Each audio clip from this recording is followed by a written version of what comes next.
Hi, this is Tracy HD, and I'm here to do the daily Tarot daily. I meant the weekly. It's Mercury retrograde. I'm tongue tied. I'm here to do the weekly Oracle and Tarot reading, and I am using the Amazing Divine Nature Oracle. And if you'd like to purchase this amazing deck, click the link down below in the description box. It will take you right to Amazon.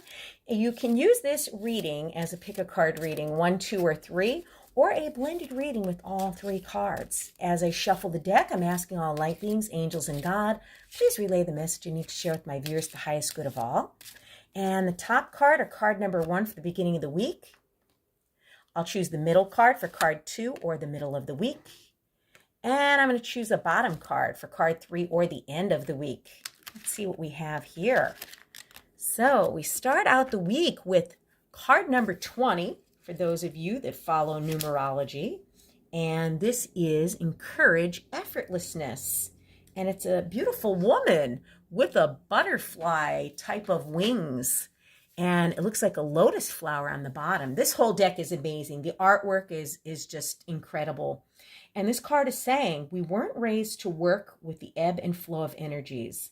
We were raised to determine a course of action, have goals, and stick to it. The message has been, if it's challenging, uphill, exhausting, or overwhelming, keep going. Suffer the hardship, because it makes the reward so much sweeter. This has led us to go against our own divine nature, punishing ourselves with struggles that feel uphill and suffocating. But the way of Source is to work with the flow. Now is the time to turn off the should in your mind. Turn your energies downhill. Let go of the idea that your dream or decision requires you to toil. Yes, you are in for hard work and commitment, but no, you don't need to get extra points for suffering. If it's time for you to relax, relax. I mean, we're not meant to operate on overdrive, 24/7. Call on your invisible allies. Let Source and the flow be your partners in this achievement. So, effortlessness, go with the flow. Things don't have to be like a constant struggle. And then we have card 2, or the middle of the week. We have 41, Burning Desire. And look at how powerful this card is. This is an amazing, amazing card. And it says, anger is a sacred fire denied to many of us. We're encouraged to be compliant and agreeable even when it's not in our best interest. Fire is fuel for change. Too little fire and we risk becoming listless or depressed. Too much and we risk our peace of mind being consumed by wrath or worse, bitterness. The invitation in this moment is to find the creative power in your anger. What change can you invite? What injustice can you transform into justice through letting anger have its voice? When you allow sacred fire to have its space, you help the phoenix usher what is no longer vital into the ashes in order to be reborn on the wings of new life. And yeah, I mean, so many creative people put their anger and passion into their work. I think of people composing music, artists, developing a beautiful, beautiful painting.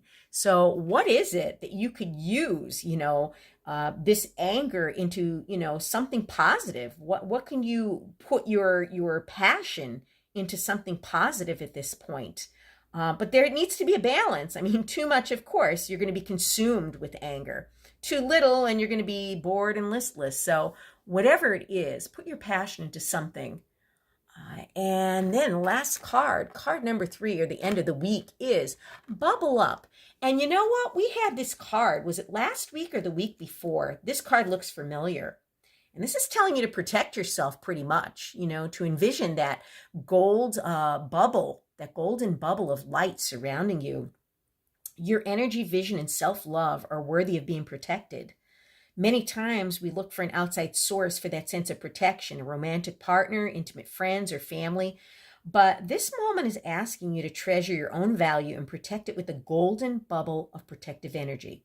This isn't just about having boundaries and an ability to say no to what doesn't serve you. This moment is more about you holding sacred space for Source as it lives in you. You are the beloved, embodied, and deserve to be cherished. Cast the sacred circle around your body and soul. Imagine facing your current reality from within its loving, protective embrace. You get to choose what enters that sacred space and what must remain outside. This is you taking protective power over your greatest asset, your divine nature. And it is so important for people to have boundaries these days, because takers will keep taking.